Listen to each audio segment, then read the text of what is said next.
Paracast with your hosts Gene Steinberg and David Biedney. Paul Kimball's joining us as guest host this week as David Biedney takes a further hiatus from the show. The big question that's in my mind here, especially now when we have all this stuff going on in the media in America. You know, we have the conservative media, the liberal media, we have supposedly the moderate media, and everybody putting a spin on what's going on. So before we discuss how UFOs may be treated or paranormal subjects by the media, Paul, what about the Canadian media? How does it look from Nova Scotia? Well, hi, Gene, and hi to the Paracast listenership. You know, the media is the media. In Canada, we have what you would call a liberal media, and we also have a conservative media in the sense that there's a national newspaper called the National Post that tends to take more conservative positions, although most Americans would probably find our conservative positions to be somewhat centrist. And then we have other newspapers that take what we would call a more liberal or centrist position, which most Americans would probably find quite liberal. So, you know, the terms conservative and liberal and centrist vary not just from country to country, but even from region to region. If you're watching news in New England, which we get here, I think you'll find that it's probably quite different than the news that I see when I travel to Texas or New Mexico or places in the Southwest where you might expect to find a more conservative culture just generally.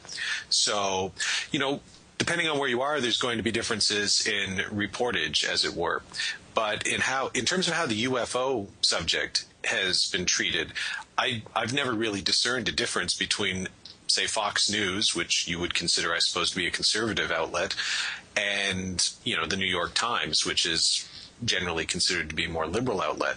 I think they generally, if they cover UFOs at all, or a UFO story at all, they generally cover it all in the same way. I don't think there's a conservative or liberal angle to UFOs, unless maybe a politician, you know, like Fife Symington gets involved and perhaps he's of a political party, and so maybe the other side takes a swipe at him. But generally speaking, I think the media covers, when they do choose to cover UFOs, in North America at least, covers it pretty much the same way. Conservative, liberal, centrist, doesn't really matter. They hardly ever cover it at all. There's no then conservative or liberal way of laughing at UFOs. The laughter is the same despite the political persuasion. Pretty much. The only thing that might change is the accent and the speech pattern that comes before the actual laughter. So a Texan would laugh and talk perhaps differently than someone from Boston, and certainly differently than somebody from Ontario or Alberta. But the laughter is the same. And generally speaking, they do treat it usually with at least a wink and a nudge and some form of, if not outright laughter, you know, well, okay, we kind of have to report this, but we don't take it terribly seriously. There are media outlets. Every now and then you'll see something that's a little different.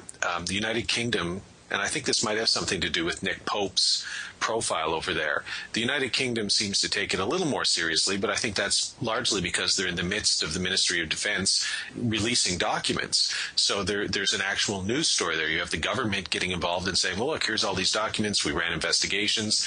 There's nothing to it, but at least that's a news story, and you have to take that kind of seriously when the Ministry of Defense is sort of throwing these, or not throwing these, but releasing all these documents. So I think the story is different over there than what the story is over here, at least at the moment. Now, if you had that kind of release of documentation in the United States, then I think you might see the story change. The problem is, in the United States, you've pretty much got, you had that release of documentation years ago. The Project Blue Book files have been in the public record for decades. And so when people talk about disclosure, well, it's happened, folks. I mean, the kind of disclosure you're seeing in places like New Zealand and the United Kingdom and Canada, that's already happened in the United States. All those documents that their major investigative body did have been released. You can go to a website called the Project Blue Book Archive, and you can go through all the Blue Book records, many of which haven't really been looked at yet, even though they're there. So the story's different in different places too. I don't think it's a conservative and liberal thing. I think the story is what drives the response. And if you have, as you do in the United Kingdom at the moment, or even in New Zealand, a release of documentation from an official source, well, that gets taken a little more seriously than maybe a story of three guys driving down the highway outside Lubbock, Texas one night after having had a few, and they see some lights in the sky. And then, you know, between those two extremes, the story, there's always a different story in there. So Stephenville, when the Stephenville case happened, and I don't know what Stephenville was, but I think that got some serious reportage. Not quite as serious as the war in Afghanistan, but in the UFO world, everything is relative.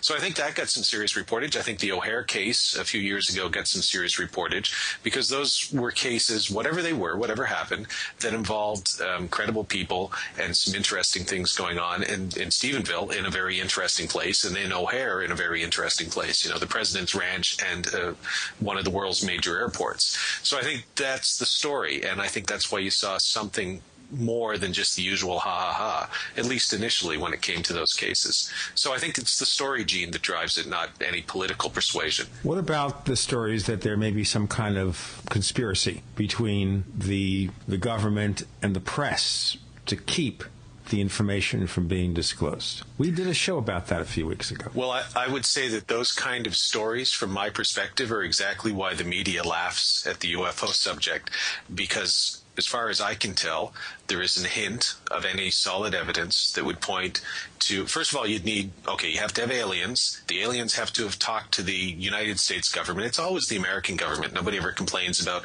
the Burundian government or, the other thing is here, why would the aliens talk to the Burundian government? It has to be the President of the United States, the CIA. Which is a very American. I love my Southern cousins, but as all Canadians do. But the United States has a very insular look at itself, and if it isn't happening in the United States, well, obviously it can't be happening elsewhere. And if aliens are coming here from Zeta Reticuli 1, 2, or 3, surely they would stop in at the White House or the CIA headquarters before. I mean, why would they go to Burundi? Well, the other thing is here, they might actually be devoted right now to helping Barack Obama give up the smoking habit. Exactly. That's entirely possible, although somehow I doubt it. But, if aliens were coming here, as Stan Friedman is often fond of saying, he has no idea why they'd be coming here, and then he lists 30 or 40 reasons. Well, maybe some of those reasons, they would look at us and they would say, well, to us, Burundi is as developed as, the United States, as developed as Argentina. They're all the same to aliens from Zeta Reticuli, because to them, we're sort of all, at best, dogs. We understand 30 words that the aliens can speak. So it's very hubristic of any particular nationality or any particular group of people to say, well, of course the aliens would want to talk to us because we're the most advanced race or culture or civilization on this planet. Well, yes, maybe to us. Well, the other thing is here in the movie Star Trek IV, The Voyage Home, they want to talk to humpback whales. And if they couldn't hear a response from the humpback whales, they'll destroy the planet. Which is a bit far-fetched, but what they were trying to get at, I think what they were trying to get at in the Star Trek, in that movie, which I think most people consider to be probably the best of the original series movies that were done, is, there's things going on in our planet. There's all sorts of other life forms here. Who knows what the aliens, if they are aliens and if they are coming here, who knows what would interest them? I don't think that if aliens from Zeta Reticuli are coming here, the inner workings of American healthcare and the congressional system, or, in Canada, provincial versus federal jurisdiction questions, or even things like war and peace on this planet, I'm just not convinced that those would be terribly interesting to them. I think if they're here for other reasons, and it might not have anything to do with us. And that's the kind of thing that people like Jacques Vallée would look at, and he would say, well, look, if it is aliens from Zeta Reticuli, that's the least interesting of the possibilities. People like my good friend, the late Mac Tonys, I think a lot of the things that drew people like them away from the extraterrestrial hypothesis was the questioning of, well, look, if they've been here for 50 or 60 years, why haven't they made themselves known? I mean, what possible reason would they have for not making themselves known? If I walk into a house that has 3 dogs, I don't sort of try and walk around the dogs so that the dogs don't, assuming I'm a friendly, I know the people in the house, I don't try and hide myself from the dogs. I just ignore the dogs, but, I'll walk right by them. And I don't think people like Mac, and I don't want to speak for Mac or Vallée, but the impression I always get from them is they look at the extraterrestrial hypothesis and say, well, that's the least sensible of the bunch of the paranormal hypotheses. It doesn't really make any sense, because surely something would have happened by now. Why would they just keep flitting floating about in the atmosphere for 60 years or longer. And then you get into the abduction stuff. Well, why would they abduct thousands or millions, depending on who you talk of, people? As Kevin Randall said to me once, surely you could take a sampling of the population, in about 5 years if you're an alien, take 100 people from all corners of the earth, and then you're done. So maybe there's 100 alien abductions, but then why would you keep abducting people over and over and over again? Until they get it right. Yeah, well, until they get it right, then how the heck did they get here in the first place? Apparently they can build very good spaceships that can fly between planets. Except they crash at Roswell and they crash at Aztec. And Kecksburg and everywhere else. And then when they get here, they're such lousy scientists that their experiments have to go on for 60 years, and they have to keep repeatedly abducting people, and thousands upon thousands of people, too. They get paid for each abduction. I got the answer. And every abduction, they get paid in credits or whatever the Zeta Reticuli monetary system is. They get paid for it. So if they come back and say, hey, we abducted 100,000 Earth people, they get paid for that. But if they only hijack, 1,000, they only abduct 1,000 people, well, that's not good enough. They'll be replaced next time. Then they're just like police officers during what we used to call Ticket Month when I worked with the RCMP one summer. You would have 1 month where that's the month you have to write all your tickets because your entire yearly budget for traffic patrol is based on that 1 month. They prorate it. So maybe the aliens show up. That would explain UFO waves. Every 7 or 8 years, it's human month for the aliens. So they have to show up and abduct so many humans or else their budget gets cut. I have no idea. Alien logic. Oh, well. Speaking of any logic, you assembled a couple of really fascinating guests for us today. Would you tell our listeners who they are and what they're about? They're from the other side of the pond. They're from what's left of the empire. Dave Sadler and Steve Mera from the United Kingdom, a lovely town called Congleton, just south of Manchester in the sort of central England area. They're researchers with an organization called the Unknown Phenomena Investigation Association, or the UPIA. And between them, I think they have, and we can ask them, but I think they have about 30 or 40 years between them of investigating all sorts of paranormal phenomena, from ghosts to poltergeists to crypto creatures to UFOs. Pretty much, if it's a paranormal subject, they've looked into it. I had met Dave a couple of years ago when I was speaking at a conference in Manchester, put on by Stuart Miller, who ran UFO Review and then the Alien Worlds magazine. Good guy. And Dave and I just hit it off because he strikes me a lot like me. He doesn't take himself seriously, but he takes the subject seriously. He's skeptical, but he's open-minded. So I kind of found a kindred spirit in him. And, they take their investigations seriously. They work hard at it.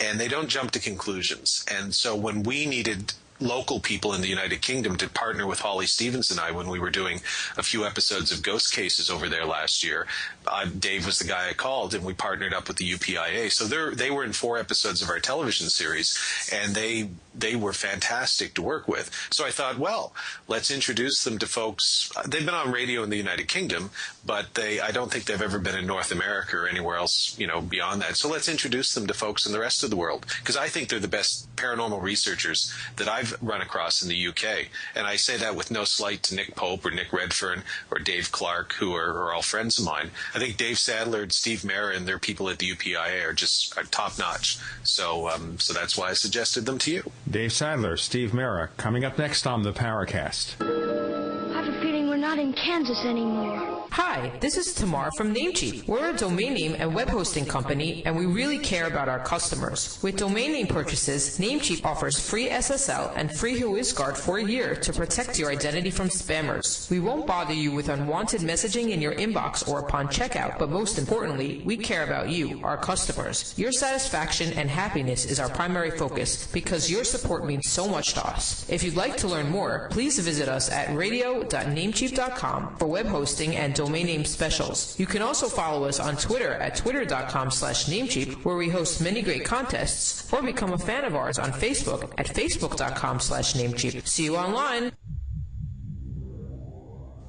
We want to hear from you. If you have a comment or question about the Paracast, send it to news@theparacast.com. That's news@theparacast.com. And don't forget to visit our forums where you can talk to fellow listeners and Gene and David.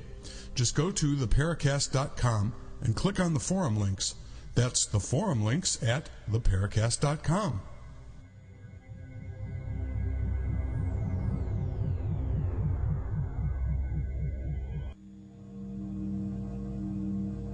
Hi, this is Bud Hopkins, and you're listening to the Paracast with Gene Steinberg, David Biedney, and I completely, enthusiastically endorse this program. It's an absolutely great program with opportunities to stretch out and talk. And here we are with Paul Kimball, Gene Steinberg, and tonight, Dave Sadler and Steve Mera calling us from Congleton in the United Kingdom. Hi, guys. How are you? Hi, Paul. How are you? Doing well, thank you. Good, good. I think what I was thinking we'd do would be introduce you to the good people of the Paracast who listen to the show and ask each of you in turn. I mean, I know your background. I know Dave's background very well. But I was thinking, obviously there are things here that are not stated that we'd like to learn, but that can't be done in the province of this radio show. I'm sure they'll do it on Facebook or something. Yeah, it's an entirely different show, R-rated. But, I was thinking each of you, maybe we can start with Dave, and then Steve, you can follow up. Mm-hmm. But just describe a bit about the UPIA and map it, and who are you guys? How you got into paranormal research? What's your background? Give us the bio of Dave Sadler and Steve Mera and your organization. Certainly. Well, there you go. My name's Dave Sadler. I've been involved in the paranormal investigation, ufology, and cryptozoology and such like now for approximately coming in close to 14 years.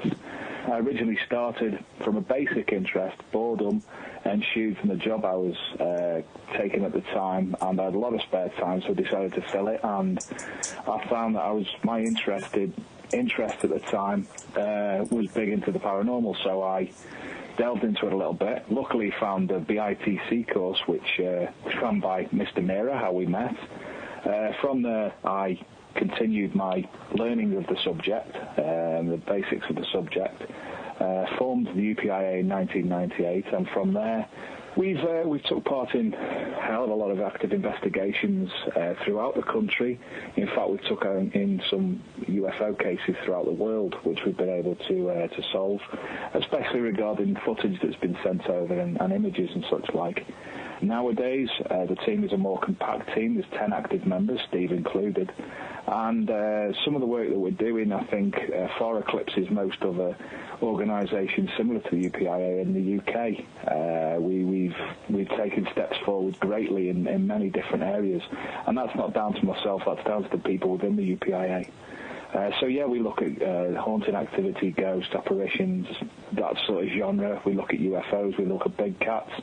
And there's lots of other little different areas that we look at as well. A lot of things that come in that we have to obviously look at within the whole paranormal world. So that's me, and that's the UPIA. Very good, that, Dave. Mr. Mera? Yeah. Go ahead, Steve. I pretty much started very young, as you can say. My father was a UFO investigator. He also had a large interest in the other subjects as the paranormal, and I had a huge wardrobe full of books. And I think from around about 8 or 9 years old, I used to pull the odd book out and have a look through. Those type of books of those days were the Eric von Daniken of books type things, the old Chariots of the Gods and Brad Steiger's UFO books and things like that. I mean, I pretty much got interested in the subjects of UFOs. My dad had a telescope and would often take me out of my bed in the middle of the night, unfortunately, to look at the stars and the planets. And many a time we'd find ourselves up on the moors on a night, looking up at a clear night sky. So it was kind of in the blood from a very early age. And when I left school, I still had the interest and wanted to find out if there was a little bit more to what I'd read in books.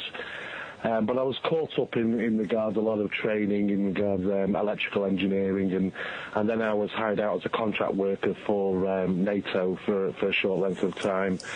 But through the process of those years, I was reading and finding out as much as I possibly could on the subject.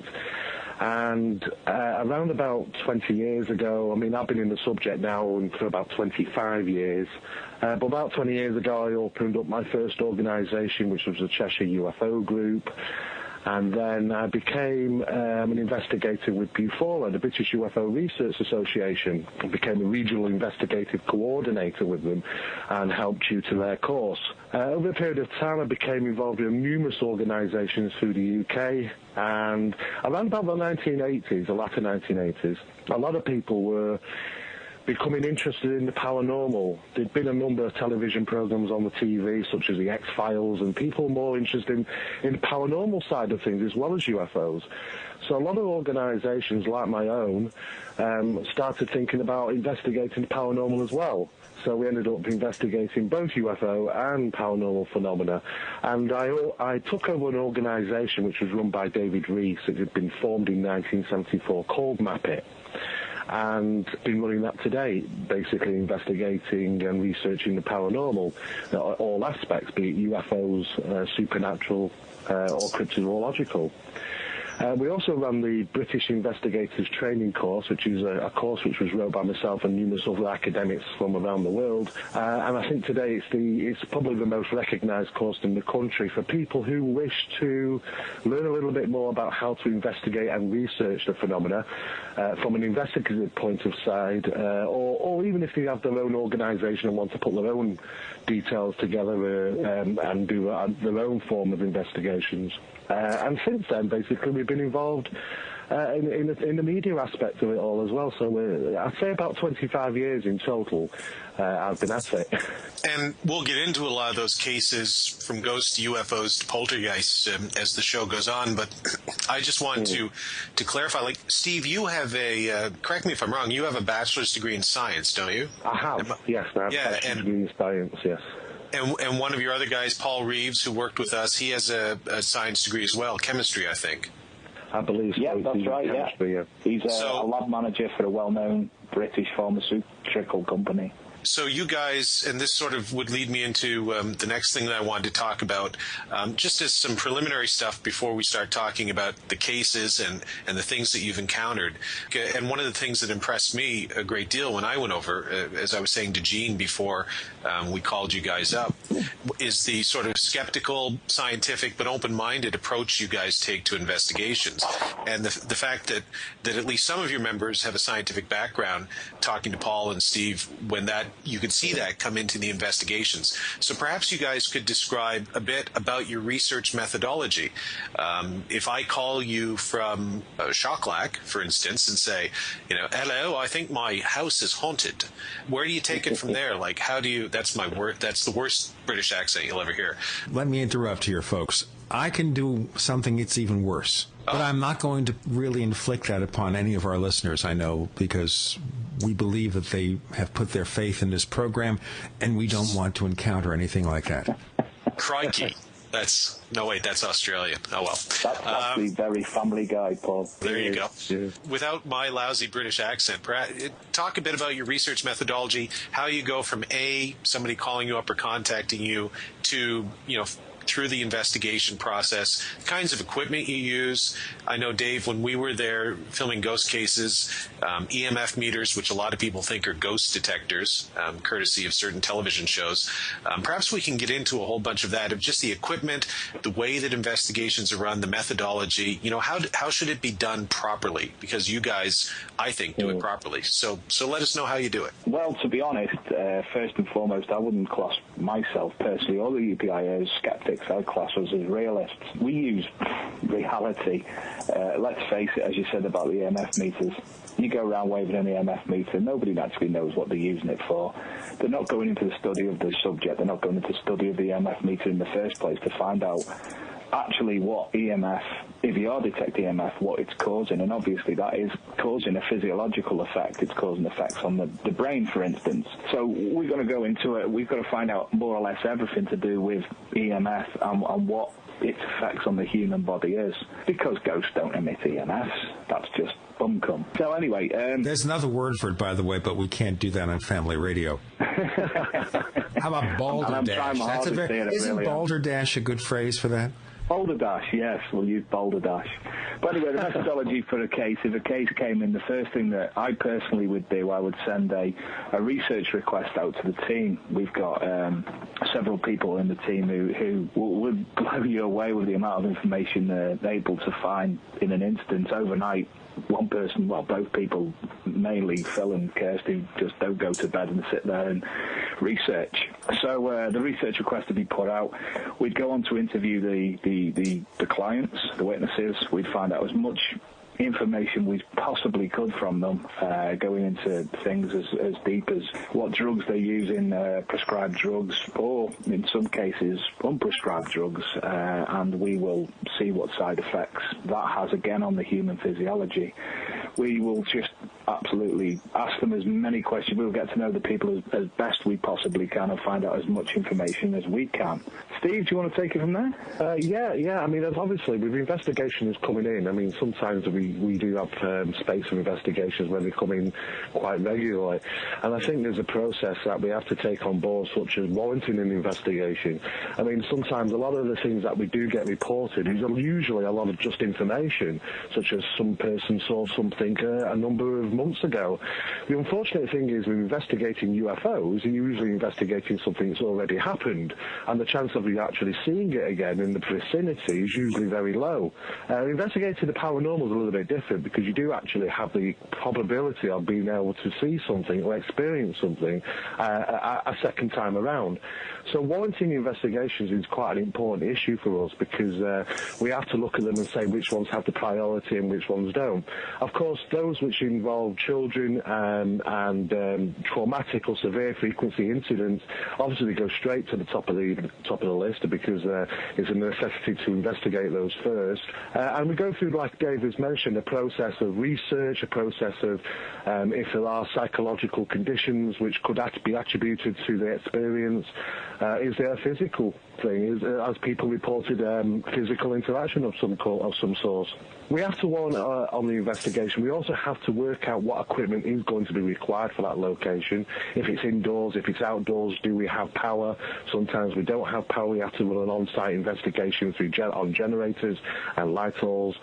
And basically making sure that the whole thing comes together in a proper manner, that we don't waste our resources, because a lot of people tend to go out there and investigate first and then ask questions afterwards. I think we kind of do things the opposite way round, and the reason for doing that is solely that we sometimes find a rational explanation without having to spend so much time on particular investigations. So that's the process of our investigation. I'm sure Dave would agree with that.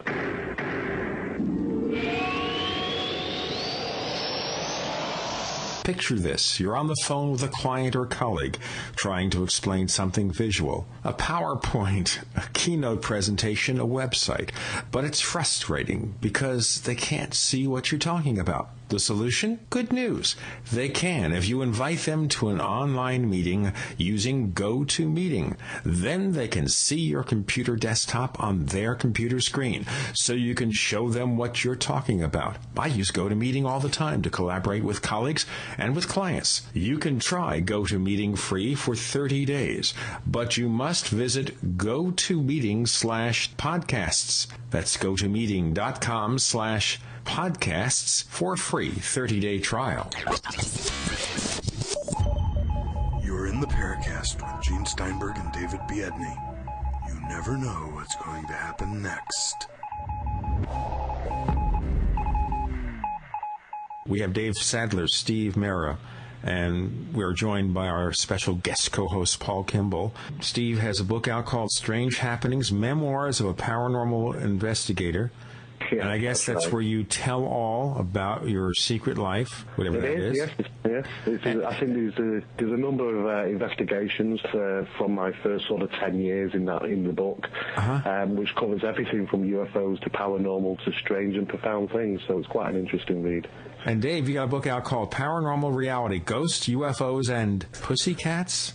That's correct, yeah. What are the Pussy Cats? What are they? Are they going to meow at us now, or what? Well, hopefully so. It's not been unknown for us to tin a kitty cat out with us on an investigation for a big cat.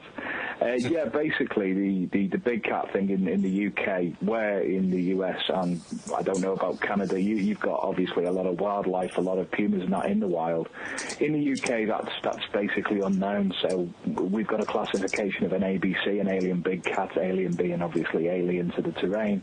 And from the amount of reports that we get each year, we're lucky to, at the weekend, the team, unfortunately I wasn't available to go out, the team were out and about in Runcorn in Cheshire, looking at a case of a big big cat. So, yeah, it looks at big cats, it looks at the paranormal, it looks at UFOs, and it looks at crop circles, one of the cases that me and Steve done, good 10 years ago now, involving a crop circle in North Wales. Again, not dissimilar to Steve's. It's more case files. There's a few. I think mine's a bit more light-hearted than Steve's, as you can tell by the cover. But yeah, it's had some good feedback up to now. Yeah. All right, I got to understand about the Pussycats, though. I'm still not getting this too clear. Well, Pussycats is what in the UK we call pussycats, as in the little tabby house cat. So it's just a play on words for the light-heartedness of it. Yeah, because here in the UK we have a number of reported incidents where people claim to have seen large exotic type cats, such as pumas, panthers, so on and so forth. Which is usually you could expect to be a rarity in the UK because they obviously they're not normally found in this country.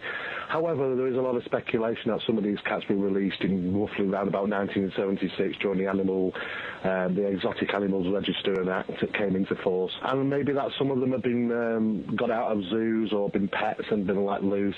And occasionally you end up with a newspaper article saying somebody has seen something quite like a puma or a panther. So we tend to go out and investigate those things just for the cryptozoological side, so that we end up with a database of information which we can provide to numerous other organisations around the country in hope of protecting these cats, was the first thing, and secondly to stop hysteria as well, because most of the time people do get fearful of these animals, and when in fact I think the cats are probably more feared of humans, to tell you the truth.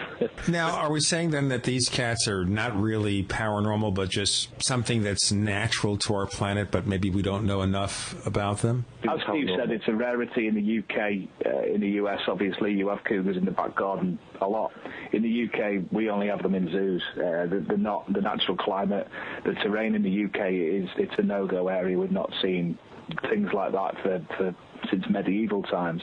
So nowadays, when a big cat is reported, it is a rarity. It's something of consequence which we follow up on. As I said earlier, it's one of them areas we class in the UK as a cryptozoological in nature, and it's an area that obviously, from the UPIA, Unknown Paranormal Investigation Association, we take seriously, and we look at them cases. And to be honest, it's a relief, and it's nice to get out into the wild, trying to track these animals as the team did at the weekend. It's a relief from the norm, the ufological or the paranormal. So what you're saying then, Dave and Steve, is there isn't a paranormal aspect, because there are people who would assert that there is a paranormal element to the big cat phenomenon. And I don't mean just cryptozoological, but I mean everything from alien big cats, as you sort of mentioned, Dave, but tying in, and not just cats, but the devil dog phenomena, which my friend Nick Redfern has written about, the legends of the hounds of hell in the United Kingdom. So what you're saying is you think that the big cats is something that can certainly be explained without resort to paranormal phenomena? Certainly, absolutely. As Steve said before, in 1976, in the UK, the government performed a new law, the Exotic Animals Register, where basically people in them ties, when you see films like Austin Powers in the swinging 60s, you get people walking around with the big tiger on a lead. That was outlawed. People weren't allowed to do that. They had to have them caged. They had to have certain things set around them that they were able to keep these animals. And a lot of people didn't want to go through the process of abiding by these laws and release them onto the wild. The best-known case in the UK is the Beast of Exmoor. That's quite well-known worldwide, for instance. That's probably the main one. We've recently had quite a major one, the Beast of Buckshaw, which ended up being a hoax. Nowadays, we believe these animals are capable of living in the wild. It's obviously that when people do see them in the UK, they're quite shocked by that, and they feel they need to report that to somebody because, hey, they don't know if these big cats are dangerous or not. So again, as Steve said, we're trying to protect the welfare of the animals, as well as documenting a database of sightings throughout the UK and working with other organisations to see what sort of population of the animals are in the UK. And does this sort of highlight a broader point, which is because cougars, mountain lions are not indigenous to the United Kingdom. They would seem, if you were in your backyard in Yorkshire and saw a cougar going by, you would be quite startled, I suspect. Whereas if you were in New Mexico, in the American Southwest, or in Alberta in Canada, it might not be an everyday occurrence, but you wouldn't be surprised to see one. You'd know what they are. Does that sort of maybe explain why some people in the United Kingdom, at least, would look at those things and maybe ascribe a paranormal explanation to it because it's something outside their regular day-to-day routine of what they might expect to see? And does that speak to a broader point about how maybe a lot of what we see that we would describe as paranormal, if other people saw it, they wouldn't describe it as paranormal because it's something they're more used to? Yeah, I think basically what we're saying is that I think it all kicked off with a misinterpretation with the media, to tell you the truth. I mean, the term alien big cat, a lot of people sort of misread that as to thinking that it was something to do with extraterrestrials or UFOs. In fact, it just meant that it was alien to our country. We'd not normally have such animals. And of course, a lot of people picked up on that and thought it was something really profound. In fact, our resources, and when we spend time investigating big cat sightings, it's mostly to assist other organisations in the finalising the statistics of how many cat sightings there are across the country. When people do see them, it usually makes headlines, and it usually does cause a bit of a stir. We do get reported incidents every year come through, but when you get a group of people, it's obvious that, maybe something like a large cat has been seen, and it's no surprise to probably find them in the UK, because now there seems to be evidence to support the fact that they are breeding and living quite comfortably throughout the country. The unfortunate thing is that you usually end up getting a lot of silly things put into the local newspapers, and people misinterpret what they actually mean by the saying of alien big cats. It reminds me of, I know Nick Redfern and I went to Puerto Rico a few years ago and researched and he's been there several times, the chupacabra phenomenon. And the researchers that we talked to in Puerto Rico said, and these were people, paranormal researchers, but they said, look, the general prevailing consensus here is that these might be lab animals that escaped. The American government has a number of secret facilities in Puerto Rico, military and otherwise, that might have escaped, or they might have been animals, pets that would have escaped from people or been let loose. And, they go roaming through the jungle and they have to survive. So, but the legend, then that mixed in Puerto Rico, that mixed with legends they already had of vampire-like creatures called the Mocha vampire.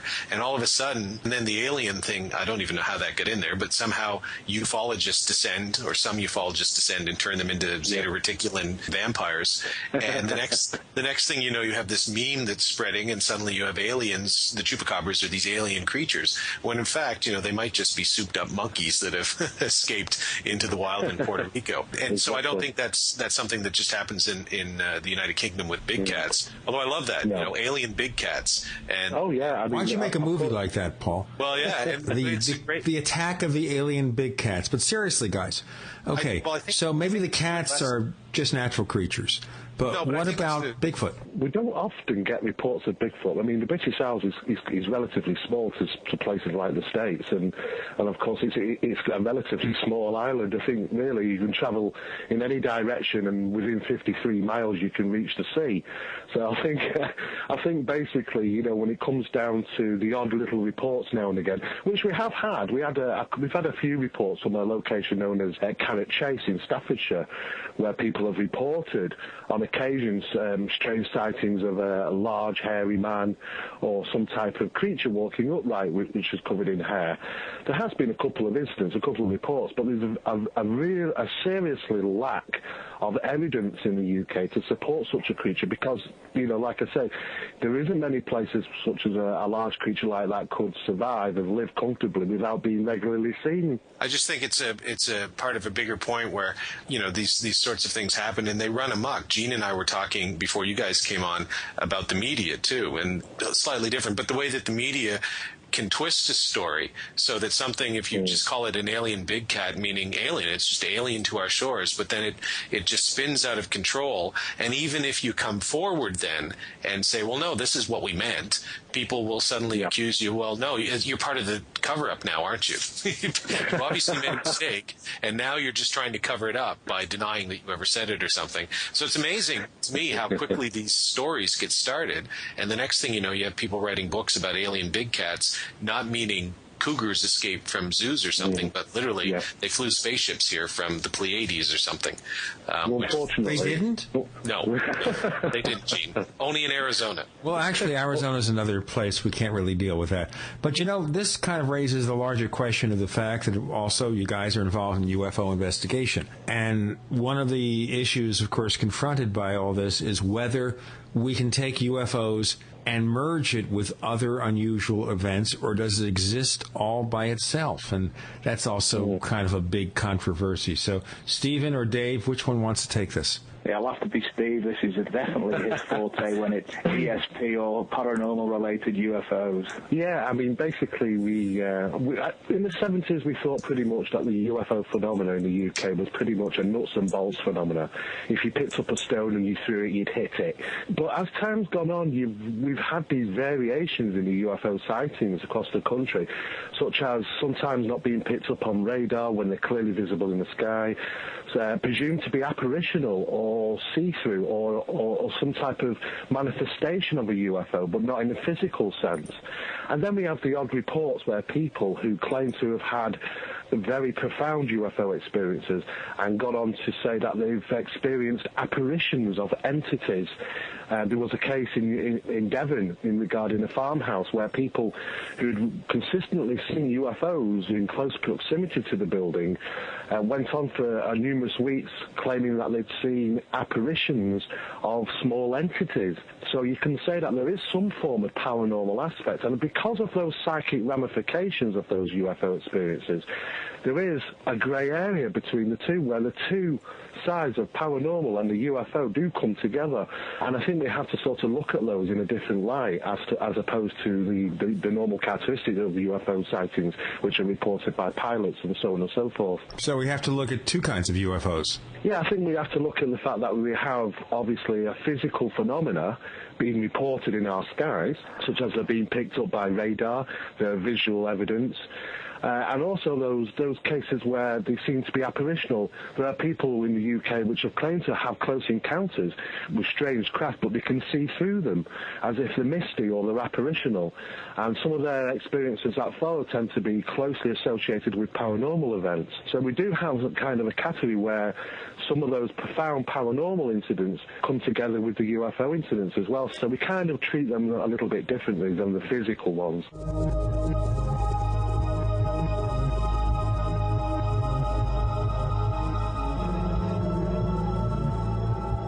Fate magazine provides true reports of the strange and unknown.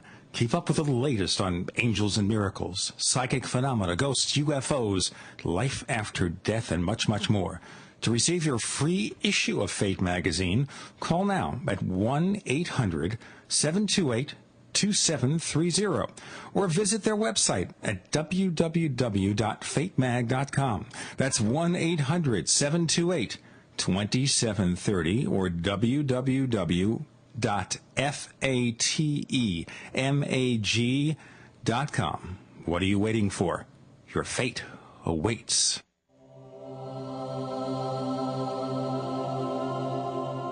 This is the Paracast with your hosts, Gene Steinberg and David Biedney. You never know what's going to happen next. Dave Sadler, Steve Mera, joining us from the UK. We're talking about paranormal phenomena, UFOs. Paul Kimball had a question. Yeah, sure. Steve, you were talking about how you might be able to separate UFO cases, so you'd have the nuts and bolts UFO cases, and then you'd have the more, say, paranormal UFO cases. Do you necessarily have to separate them, or is there the possibility that the paranormal, as Arthur C. Clarke would say, any science that's sufficiently advanced beyond ours would seem to be magic? Or you could sub in the word paranormal, I suppose. Could that just not be a manifestation of whatever the UFOs are, so that you don't necessarily have to separate them, that the same UFO that a radar base in the United Kingdom might pick up might also have paranormal characteristics that somebody could experience somewhere else? And I'd ask you about this. Probably the most famous UK case, the Rendlesham Forest case in 1980. Rendlesham Forest has a very long history that has nothing to do with UFOs, of hauntings and paranormal related incidents stretching back for centuries. And I've been there. It's a creepy place. So is it possible that the Rendlesham UFO case is not divorced from the sort of paranormal happenings or reports that have taken place for centuries in and around the forest itself? And if that's the case, what does that say about UFOs or the UFO case in particular at Rendlesham? Yeah, I think obviously when we're saying that we actually deal with things slightly different when it comes to the paranormal side of UFO encounters, what that basically entails is why we separate those is for research purposes and the method of our investigation. Because when people are starting to experience a more sort of paranormally orientated side of UFO experiences, there's such things as extrasensory perception, there's the psychological aspects and the physiological aspects that we have to investigate. When we're talking a radar-detected sighting in the sky, which is reported by pilots, we don't tend to get involved in the psychological and the ESP side of things. It tends to be a sort of a hard-hitting case. The reason why we separate those two is basically because it's our pattern of investigation changes slightly. But the whole thing with regarding the whole subject of the UFO phenomena, it could simply be that it can simply have these different metaphysical aspects to the phenomena where it can seem to be paranormally orientated, or it can be of a physical nature. It could be just one subject, which we really are trying to approach it from different sides to try and find some different answers. But as for Rendlesham Forest, I mean, I've visited there a number of times, and yes, it's a very paranormally orientated.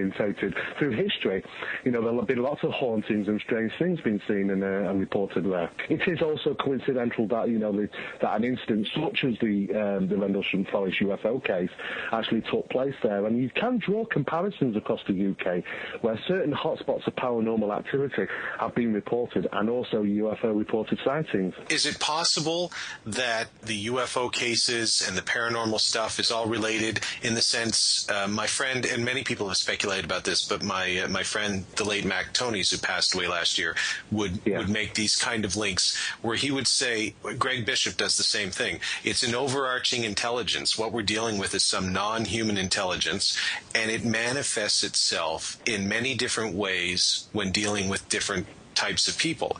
So if you're dealing with airplane pilots or military pilots or police officers, perhaps you have a more, or let's just say people in the Western world with a certain level of education and technological sophistication, you now manifest yourself and appear to them in the form of alien spacecraft or things that they would perhaps understand or would resonate with them.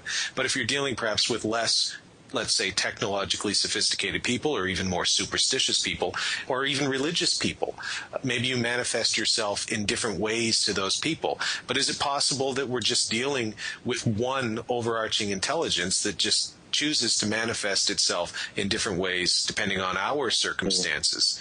I think it's very possible. I think it's very easy to say that, obviously the amount of UFO reported incidents throughout the UK are significantly different, a lot of them, than they are in other countries. We have the cultural aspect. I mean, if we take, just for an example, the alien abduction phenomena, which was strife across the UK during the 1980s, a lot of it was probably media-driven through very popular television programs at that time. But nevertheless, though, people did report such incidents.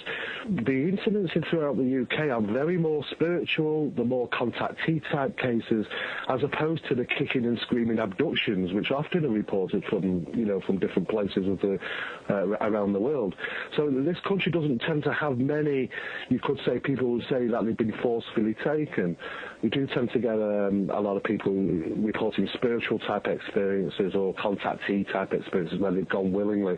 And I think basically we're dealing with it's a cultural aspect, simply what separates the two things, the two types of incidents. Most of the UFO sightings that I've been involved in, UFO cases I've been involved in, over the past 13, 14 years, I've tended to been easily rationalised, easily explained, nuts and bolts phenomena. And I think that the high proportion, and let's pick a ballpark figure, 98% of the sightings that come in have no psychic ramifications, have no paranormal aspects related to them. They're mainly nuts and bolts UFO cases where you're able to say, okay, something in the sky. Again, because it is historical. As soon as you've seen a UFO, it's historical usually. You can't look into it the way you can the paranormal. But when you see, most of the people in the UK, the people I've spoke to have claimed to be contactees who have claimed to have spiritual things occur to them by the UFOs have mainly been people who are at the same time claiming to be mediums, claiming to be spiritualists, and personally I've got a big no-go area with them. So, see how I had to change it all then. So in respect to the psychic ramifications of the paranormal aspects, in the UK I don't believe it's as big as it is over in the US. I'd agree with that. I've just always been fascinated because if you talk to what you would normally call the nuts and bolts UFO researchers, particularly I find in the United States, they shy away from anything that would smack of religion or faith or spirituality or New Age. That's the sort of term that they would use to denigrate anything beyond pure science. Then you run into people like Vallée, who I think very quickly got frustrated with that and were looking for larger patterns. And I think the nuts and bolts people just said, okay, there's something in the sky. It's got to be aliens from Zeta Reticuli because I'm a scientist and that's what makes sense to me. And they point to patterns. They'll say, well, we have certain types of cases, or, we have cone-shaped UFOs and cigar-shaped UFOs. So they're all about patterns when it buttresses their own preconceived notion of what it should be. But when you point out that there are larger patterns, that the UFO phenomenon has been existing long before Roswell, the 1940s, seeing things in the sky have been with us for our entire history. It's just we tend to see different things at different times in our history. They run away from that screaming. If you come forward, as Nick Redfern has, and said, well, maybe there's a link between certain different paranormal subjects. Maybe Bigfoot and UFOs in some way are related. Because if you look at Bigfoot cases and certain UFO cases, you'll find that there are similarities in what's being reported in the cases. In particular, I think electromagnetic interference, loss of power, that kind of thing. And they'll run away again from that. And they'll say to people like Nick, well, you don't know what you're talking about. Stick to aliens. And do you, Steve or Dave, do you sort of see that those kinds of patterns, that we have to be more open-minded about what the possibilities are that these phenomena? Oh, for sure, definitely. I mean, we can't obviously contain ourselves within just one subject because there is connections with other incidents. I mean, there was a spate of incidents in the States, I remember, some years back where there seemed to be some type of connection with UFO activity and Bigfoot activity. I believe that some strange lights had been seen, and these beings, which were large and tall and hairy, were seen at the time as well, and it caused a little bit of a stir. I know that there were some very strange and profound things which do connect, and maybe we are looking at the subject in pieces as opposed to the full picture. You could be right on suggesting that. I like that, the full pitch. It's very British. Full pitch sounds to me like somebody's selling something. Yeah. Or maybe that's being provincial because those of us who live in the colonies don't understand this. But that's also the thing that troubles me about UFO research, because I think early on when I started getting involved in this, even getting into the 1960s when I was really young, I'm not as old as I sound, back in the 60s, I started thinking, this has to be more all-encompassing than just things in the sky. We weren't talking so much about Zeta Reticuli. I think Zeta Reticuli came out of that Hill abduction because of the star map. The star map supposedly identified Zeta Reticuli, although there are other versions of the star map that specify something else. But I just use Zeta Reticuli as a catch-all phrase for any planet not named Earth.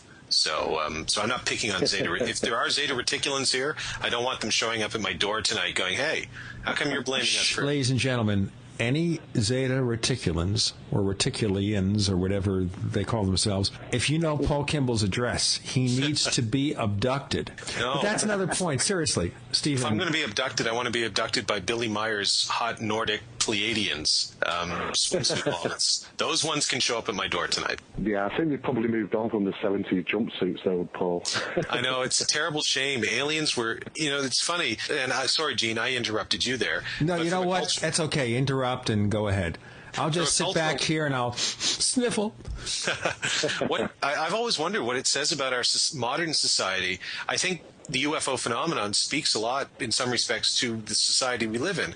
Now we have these very scientific, heartless, cold grays that seem to experiment on us. And I think that speaks a lot to our own fears about the way science is progressing and divorcing from sort of who we are as individuals. Whereas in the 50s and the 60s with the contactee movement, if I had to choose, I'd hang out with the contactee people. They seem to be more fun. They seem to be more spiritual. And their aliens seem to be a lot more friendly and had a better message, which was, don't blow up the planet with nukes. Well, of course, there was Truman Bethram, I believe. Was that the one who went out with Aura Raines? Or is that Dan Fry? Those two seem to blur in my consciousness, but one of them was taken aboard a spaceship by Aura Raines, who came from a planet that is opposite the Earth, so we never see it. Aura Raines, it sounds like she comes from a planet in Los Angeles, right next to the Hustler magazine building. That's quite the name, yeah. I understand she's working nights now in Las Vegas. Oh, I think Steve would agree with me, though, currently in the UK, because of, we'll call it culture and the media-driven, the paranormal is big thing in the UK. It's right up there. Everybody wants to be a Ghostbuster. Everybody thinks they're an instant expert at the subject. Everybody's paying to what we call paper booze, paying to and because of this big cultural diversity now where everybody's into the paranormal, I can't remember the last time I actually spoke to anybody who claimed to have any, apart from obviously UFO sightings, which normally in the UK would have been to us, Steve, I think you'll agree again, have been lit over the past couple of years. We've had no major UFO cases. We've had no landings reported. We've had no contactees. We've had nothing of consequence other than lights in the sky. Everything else is paranormal because of media-driven, and obviously that's people's perceptions currently in the UK. Yeah, of course we can't get away from the fact that we probably live in a country which is probably the most paranormally orientated country on the planet, I would have thought, with its huge amount of history that our country has regarding battles and which has taken place, and stately homes which are haunted, castles and so on and so forth. England does seem to be the place for the paranormal if people want to come and believe that they want to see a ghost. It does seem to be the place. As Paul will tell you. Yeah, which here, it's my old days from college radio. That segues nicely into ghosts, because England does seem to be, England, Scotland, Wales, that entire area. I mean, I'm sure the Germans have lots of ghosts, some metaphorical and some literal, but England is probably, seems like the most haunted place there is. We visited, when we were doing ghost cases, some of those haunted places, and I'd like to talk about some of those. In particular, I'd like to start, maybe Dave, tell us about the Shocklack Church case, which you guys have investigated, and then which Holly and I went in with you and Steve, and we investigated for ghost cases.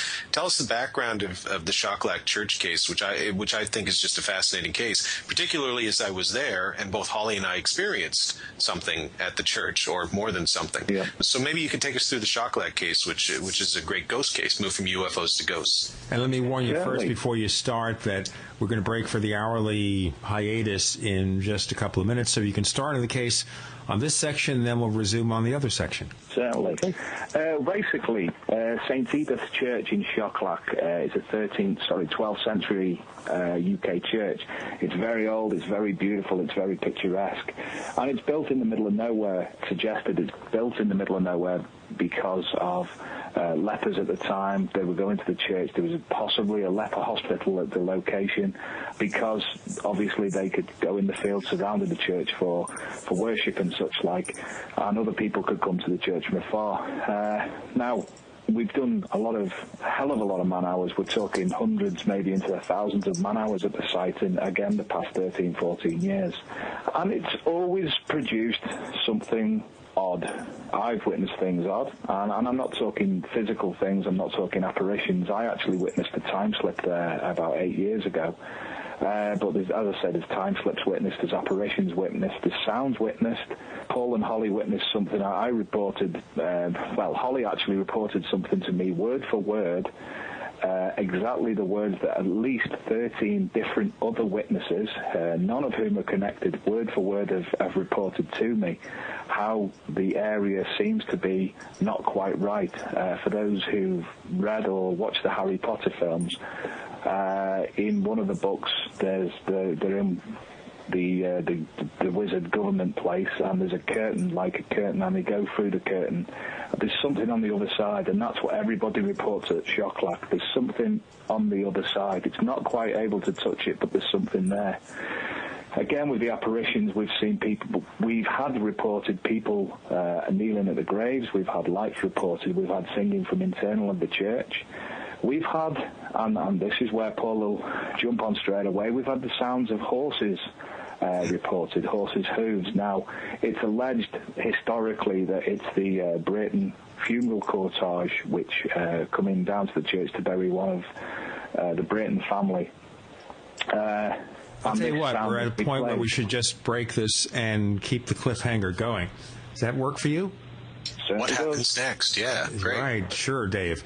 We'll have Dave Sadler and Steve Mera, and Dave will give us what they say on another show, the rest of the story on the other side of the Paracast.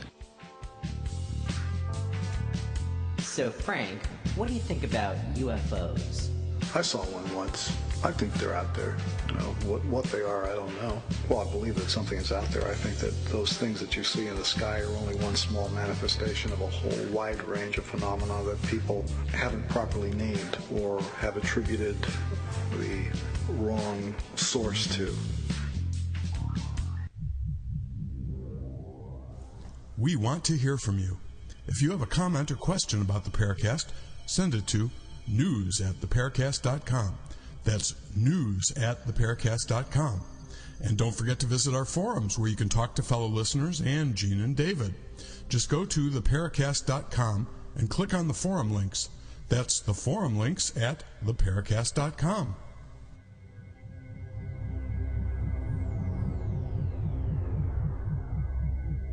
Welcome back to the Paracast with Gene Steinberg and David Biedny. We return with Dave Sadler, Steve Mera. Our guest co-host is none other than Paul Kimball. And if you click on their respective names or credits on theparacast.com, you'll learn all about their books and stuff. For example, Dave has a book out called Paranormal Reality, Ghosts, UFOs, and Pussy Cats. Steve's book is Strange Happenings, Memoirs of a Paranormal Investigator. They're both connected with a UK-based organization called Unknown Phenomena Investigation Association. And we'll have him give a pitch for everything later in the show. Dave, you were telling us about a haunting. Please continue. Yes. Shocklack Church, it's on the border of England and North Wales, and as I said earlier, this is a location that no matter how many occasions I've been, something of consequence has occurred. I witnessed a time slip. Other people have always witnessed something else. When we took along Paul, Holly and the team from Ghost Cases, it was actually Steve's first opportunity to come along to Shocklack, and I know for a fact that Steve's dying to get back. We're just waiting for the UK weather to get better, and we've got a long study of work to do there because we've come up with some ideas of what might be causing some of these events to be reported. But yeah, back to the cases themselves. We've obviously discussed the sounds of the horses, the Brayton funeral cortege. There's an old lady peasant lady in ragged clothing has been seen tending to the graves, noises from inside the church, and it's a fantastic area. And strangely, there's been a lot of UFO reports locally as well. There's also, not in relation to the site, but locally, a lot of witchcraft, ancient witchcraft going back many, many years has been reported from the surrounding areas. And to be honest, it's one of the most beautiful locations of any site that I've visited in the UK throughout my years of association with the subject. The case itself is some of the things are so profound. I'm just going to tell you a little bit about the time slip. As I say, it's in the middle of nowhere. You can't hear anybody or see anybody for miles away. I think the nearest road that you have to come down the lane from is probably a quarter of a mile away. I was on my way to the site and we had a bit of a thunderstorm. Not dissimilar to the thunderstorms you have in the US for a change, where it rained, it thundered, it lightning, and all of a sudden everything cleared up and it was a beautiful summer's day again. Myself, a colleague, and at the time his 7-year-old daughter went to the site just for hey, let's go see the site. Several odd things occurred. My colleague had a profound human experience. He started spouting all sorts of barn pottery, as though he was associated with the site many, many years ago. He was replying to me strange, bizarre things. And when we went to discuss that at the rear of the site not long after, I asked his daughter so I could talk to his dad, go run around the church. So as she ran around we were running around the church, and I think we timed it. It should have been about 35 to a minute, 35 seconds to a minute. It would have took the 7-year-old girl to run around the church. As she went round one corner, immediately she came out the corner opposite to us. So what should have took quite a length of time happened immediately. And that was that is the most profound thing I've ever witnessed in my time with the subject. I've witnessed not much or anything that could be explained, or one or two things that I'm still scratching my head about, but that I witnessed was bizarre. So this is a site of the utmost importance to us, and because of the time slip, because of additional reports from Holly, from Paul, from all the other witnesses that have come through to the UPI over the years, this is one of our main, I would suggest, cases that we, not just the past 14 years, but another 14 and another 14 years after that, we're going to be looking at this site. It's very odd because I think, Dave, you and I, one of the reasons why we get along is we sort of have the same point of view. You don't use the word skeptic, you use realist. I say skeptic, but I think, 6 of one, half dozen of the other. So Shocklack is kind of a point of meeting for both of us because you have your time slip, which I don't see from how you describe it. I remember we were filming it, and you were consistently saying, well, I don't believe or accept in the paranormal. I don't want to mischaracterize what you said, but something along those lines. And then you're talking about a time slip, which the only word I can use to describe that is paranormal. But you seem to be very leery of the paranormal sort of word or title or that thing. And I understand completely because so am I. But there, as you would recall, I was sitting behind the church in Shocklack as the night wore on. My co-producer, Dale Stevens, was off in another area of the churchyard, and he wandered over and they were filming me just sort of doing some Carl Sagan-esque talking head kind of thing, pontificating about what a lovely place it was. Dale comes over and he goes, oh my God, I just saw the craziest thing. It was as if the sky blacked out in this particular thing. And I went, really? And he said, yeah. And he looked a little embarrassed when he was saying it. And I said, that's weird because I saw pretty much what you just described only over there about 10 minutes ago. And everybody just looked at me and said, why wouldn't you? Holly hit me later. She smacked me and said, why wouldn't you say something like that? Because she was going, here I am talking about horses' hooves and feeling weird, and you were having the same thing happen, but you wouldn't say anything. And I said, well, my natural inclination is to just pocket that and not talk about it, because if you talk about it, and what we saw, Gene, was if you have a sky, the sky is dark anyway, but there's some residual light coming from towns off in the distance over in Wales, so it's not pitch dark, even at night. But I call it a void, like a Star Trek episode where you would see people sort of warp in, and it would go black for, in my case, about 5 or 6 seconds, and it would expand, and then it disappeared. And it's not something flying by. It wasn't a barn owl or anything like that. It was really weird. And when Dale described the exact same thing, then you get this idea that, well, okay, now I feel better because somebody who's reasonably intelligent and not drunk just saw the same thing that I saw in a different place. So that verifies or buttresses my own experience.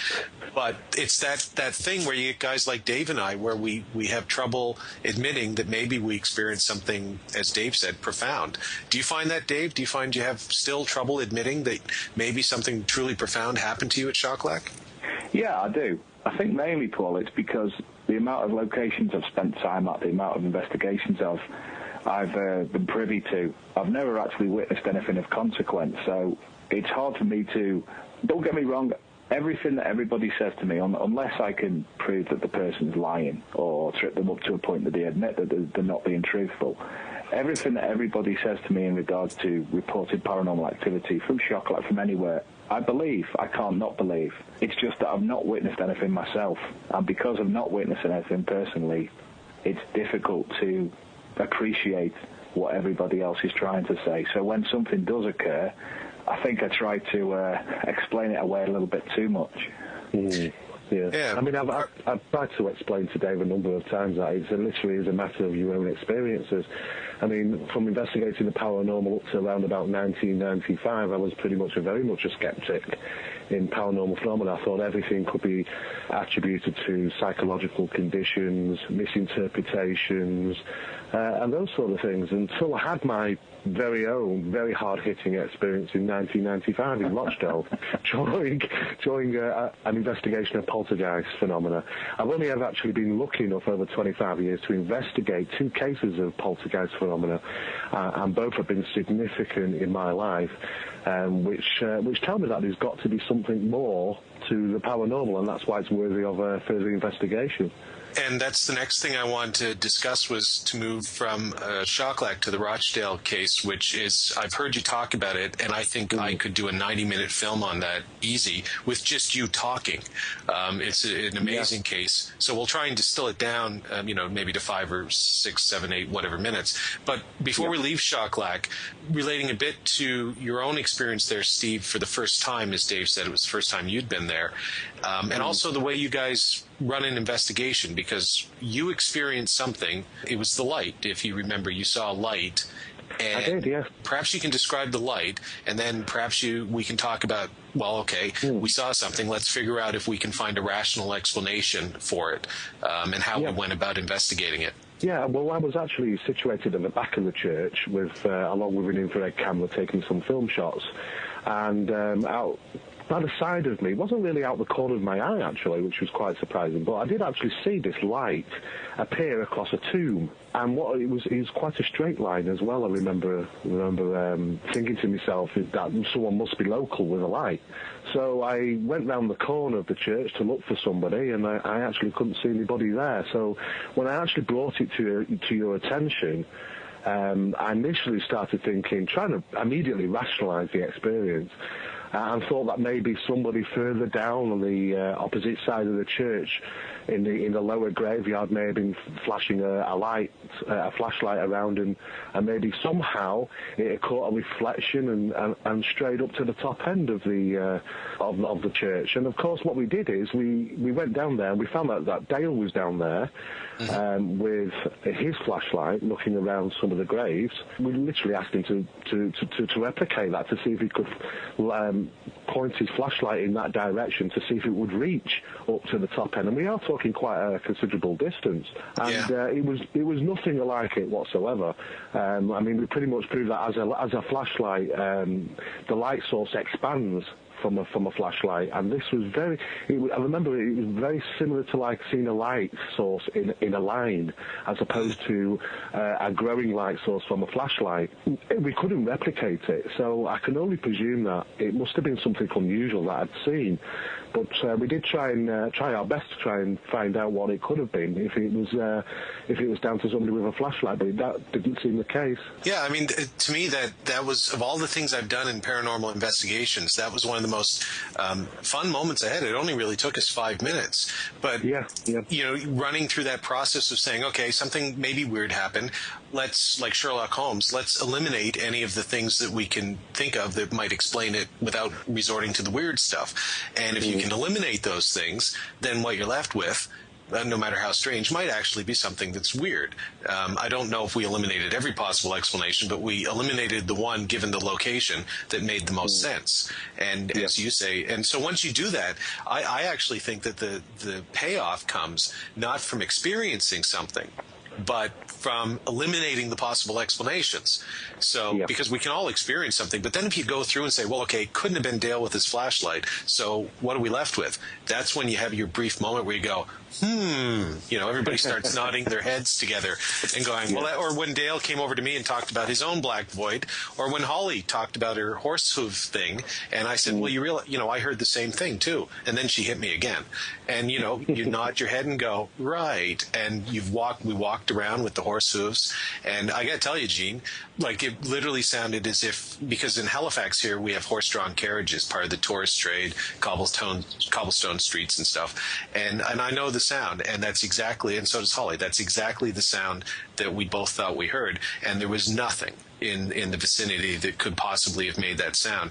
She heard it twice, I heard it twice, and then you just sort of nod your head and go, okay, that's weird. And it's even weirder because you've taken the time to take a look to see if there's a rational explanation for it, which I think in the paranormal field, an awful lot of people don't bother to go through that step. They just go, wow, that was crazy, and then weird, and they stop there. And I think it's only weird once you can eliminate the non-weird stuff. I also wonder sometimes how many people have this, gosh, that was weird, and they forget about it or get on with their lives.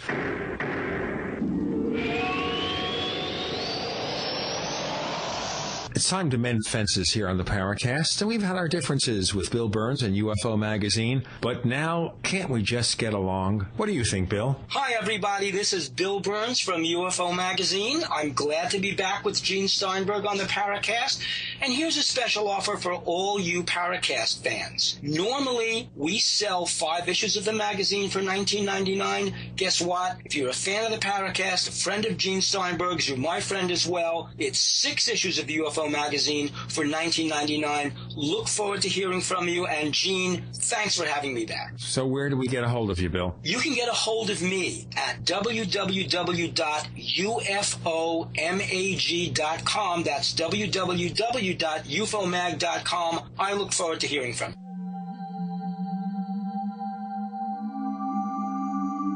you. You've entered another dimension. You've entered the Paracast.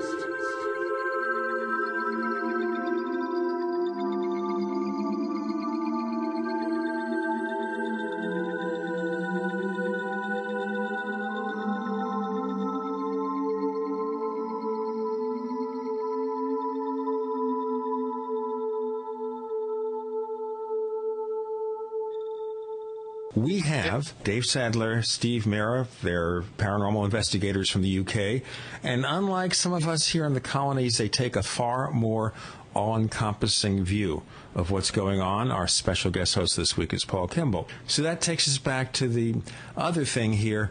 How many people out there, you think, are having experiences and they say, oh, that was pretty weird, let me get back to my life? It really has to be severe before they report it, right? Currently, we've got, because as I said earlier, with this current big paranormal trend that's come up, everybody in the media is doing something paranormal, everybody in the media, local national newspapers are doing silly pictures of silly things that they claim to be UFOs, and nothing more than somebody threw a mobile phone in the sky. You know, this is... Everybody is reporting something, but I think the ones who aren't reporting things of consequence are the ones that really need to step forward, because they're probably the ones that are the most interesting and are the most important, because they're not the bandwagon jumpers. Well, from my own experience, I think that's the truth, that a lot of times, not always, but a lot of times the people that come forward are seeking publicity, or there's a lot of other things going on. I think when people... generally reasonable, rational, even skeptical people experience something weird, I think their inclination, and Dave, I think you can see this in both you and I, is to not tell people.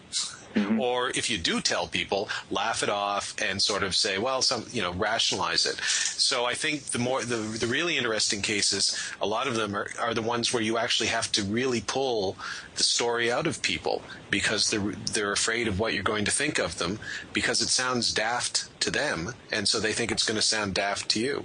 This year alone, we've had 2 months of the year gone so far. The UPIA have received, I think, 16 reports that have gone onto the database, which, again, paranormal, big cat, and ufological.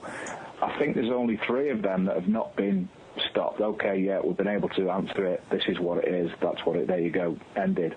3 of them cases, we've got people diarising events. We've got people, everything that possibly happens that they could presume to be paranormal, we've got them documenting over a period of time, and we'll go back to them and see if there is anything of consequence that we can see in their report.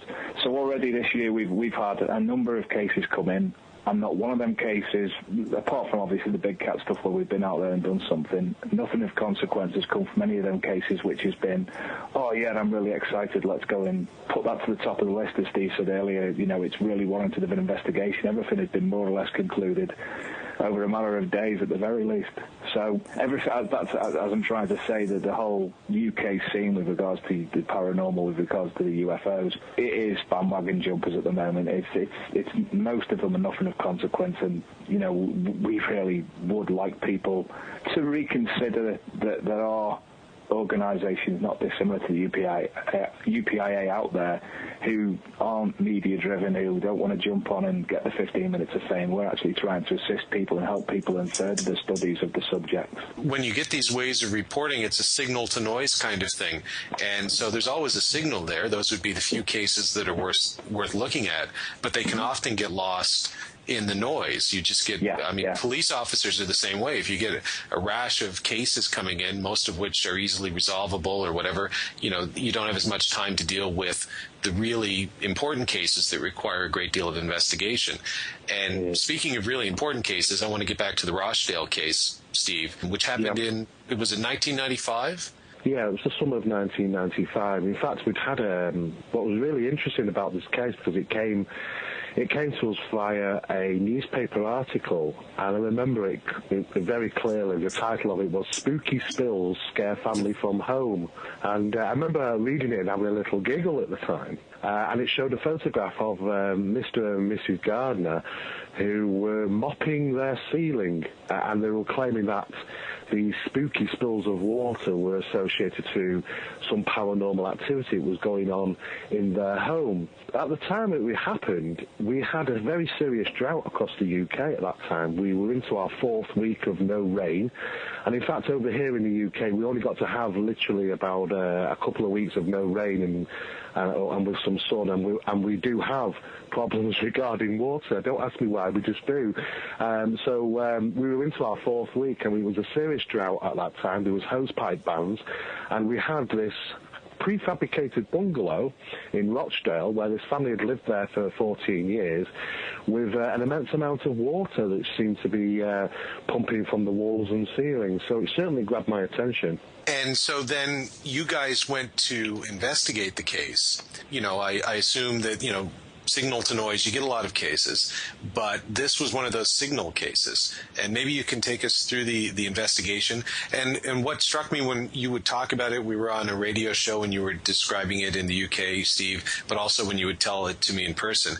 What struck me the most about it was it seemed to be one of those, no pun intended, watershed cases that come along in a person's life where, I meant no pun intended, but you know, those turning points, a pivotal case where for you, it's like you walk through a door. That's how I describe it. Everything, listening to you talk to it, everything you thought you knew, you now look at maybe differently. So those are rare cases.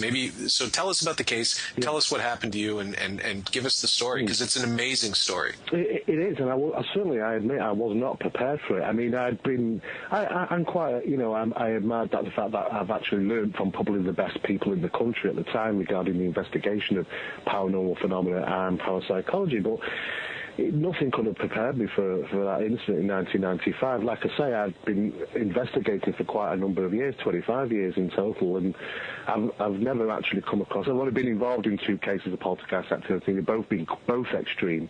But I went in there with, I don't know, I was thinking that I was going to be able to rationalise this within the next half an hour, because if water is actually coming from the ceilings or walls, there's going to be evidence of where that water is coming from, such as burst pipes, condensation, and so on and so forth.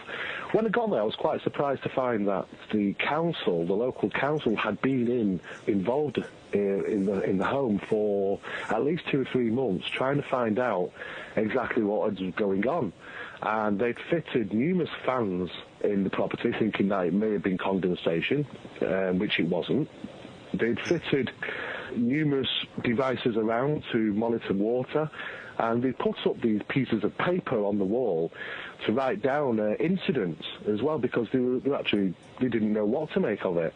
It wasn't long before someone started pointing the finger and saying, well, you know, maybe the family are throwing water on the walls and ceilings themselves because they want to be rehomed or want to move house. Obviously, that always comes to mind, and it's not the first time that I've come across an investigation of a building where it's rented from a housing association or or a council, and that they're using the paranormal as a way of being rehomed or relocated. I have come across that before. So I immediately fell into this pattern of, I'm going to be able to rationalize this quite quickly.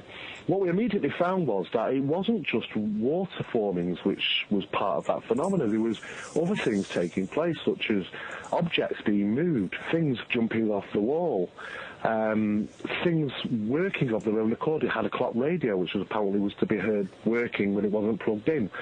Numerous smells and bad odours, and of course some strange sounds. Mr. and Mrs. Gardner had reported that they'd heard coughing coming from the corner of their bedroom one night.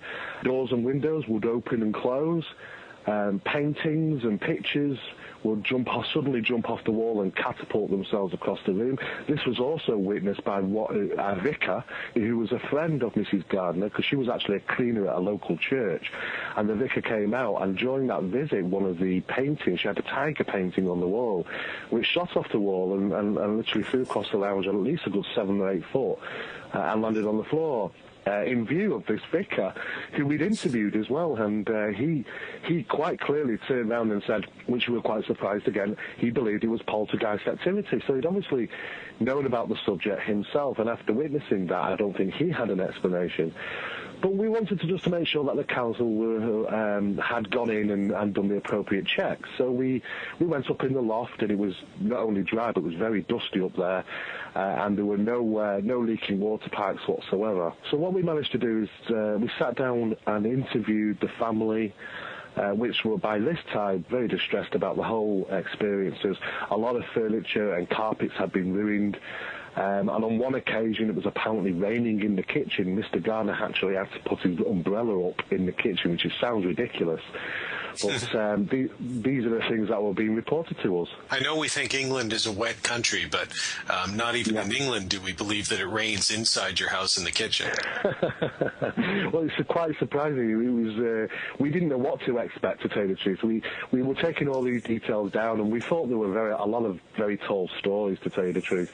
But the good thing about this particular investigation is that when we took it on board, it was on the agreement that the family, we could have them vacated the building for the evening, and we would monitor that building. So we'd completely rule out the fact that anybody was actually throwing water around or basically hoaxing anything. So we had full control, and we had about 5 or 6 investigators in there for a duration of about 36 hours, and we set up all our equipment, and the very first thing that was to experience was around about 11 o'clock in the evening, a small statuette appeared in the middle of the lounge.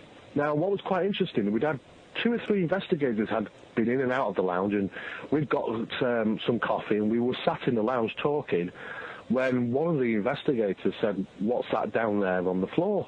And right in the middle of the floor on the carpet was a small statuette. Now, we didn't actually know where that had come from. It certainly wasn't there when we walked into the room. It would have been so obvious we would end up probably tripping over it. We had no idea. We only later on in the investigation, when we ran back on the videotapes, because when we first go into a building, we do a video sweep to see where all types of ornaments and things are. We actually located where that ornament was early in the evening, which was nowhere near where it should have been. So we don't know how that actually got there, and it was a bit of a mystery. But as the night went on, we heard some unusual noises, and then all of a sudden we have a spate of water activity on the door frame to begin with of the kitchen door, and then right down the door, beads of water came out of the actual door. We were stood there watching these beads of water appear from nowhere. We were quite, amazed to find it. We touched it, we could see it forming. And yet we didn't know where it was coming from, and we thought maybe we were talking about some really profound natural phenomena here. Maybe there's some form of rational explanation, but that was ruled out when the main incident happened in the hallway about 5:30 in the morning, when we saw water. I can only explain to you how I seen it, and basically there was water flowing across the ceiling. It was defying gravity. As it flowed across the ceiling, it didn't drip to the ground. It arched itself around a light fitting on the ceiling and then stopped itself. So it had movement, and as it flowed, it was strange. It was like you spilling a cup of water on a floor in the kitchen, and you see it move along the floor. It was the same effect, but on the ceiling, but it was kind of defying gravity in a sense of speaking. We were just absolutely gobsmacked. What was the best thing to do, we quickly went up in the loft, we looked around, there was nothing there. In fact, it was bone dry on the opposite side surface of the ceiling. The water was clearly there. We took samples of that water for a later analysis, and then it would mysteriously disappear within minutes and then appear in other places. Is this something that you can actually stop and take a collection of this water to see what it was? Yeah. I mean, we were looking up. We had water sample bottles with us. We actually scraped it across the ceiling and got water in it. Now, that was great for us because we thought, okay, well, we can have that analysed by a laboratory at some stage. But what we needed also was a control form. So what we did is we went to the the bathroom tap, and turned it on and put some normal tap water in the other sample that we had. So we had a controlled sample of tap water, and then this unusual water which seemed to be on the ceiling. And this pattern of events kind of went on all night, where it disappeared and reappeared in other places. I remember us splitting up, and I headed off into the back bedroom with two other investigators. Now, this was a location where Mrs. Gardner's last husband had passed away. He had an asthma problem and had died. He had collapsed. He was in that room quite a lot. And we decided that we'd spend some quiet time sat on the end of the bed in the bedroom, along with a couple of other investigators. And we all were sitting there, and we all heard like a deep breath, somebody trying to breathe, struggling for breath in a sense of speaking, from behind us. And just at that point, we looked at each other, and we could clearly say that, we were all hearing this. And just as I was about to turn around, I got thumped in the back. Well, it was a very unusual experience because when people asked me how that actually felt, it felt like it was a thump and an electric shock at the same time. It flew me off the bed, to tell you the truth, into the small dressing table. Now, I don't know if that was part of reaction or part of shock, to tell you the truth, but I found myself not knowing how I'd been lifted off the bed.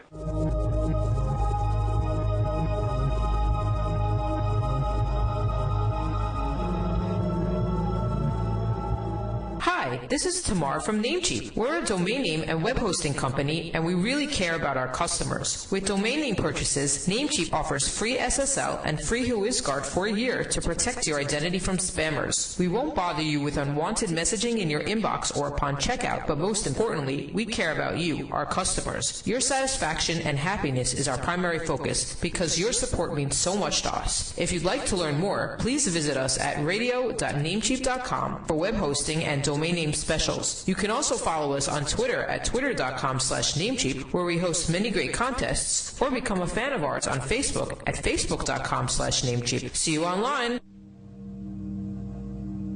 This is Leslie Kane, and I'm with the Coalition for Freedom of Information, and you are listening to the Paracast with Gene Steinberg and David Biedney.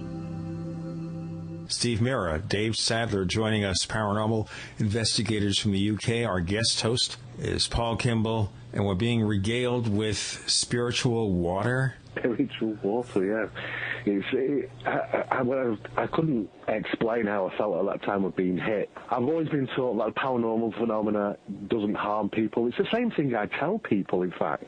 When I try and get people to calm down, I say, look, paranormal phenomena, rarely, are people ever reported injuries and things like that. It tends to be something which is more would scare you as opposed to injuring you.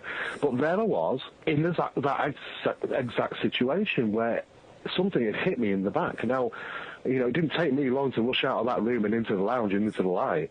And the investigators rushed around me and were more interested in photographing my back and the bruise that was slowly appearing, which was about 4 inches, and taking photographs of that as opposed to asking exactly what was gone on. At that point, I left the building. I went outside and sat on the wall out on the front. And at that point, I was considering, should I take a different path? Should I not get involved in the paranormal? This is something I wasn't trained to deal with. It wasn't something I knew how to deal with.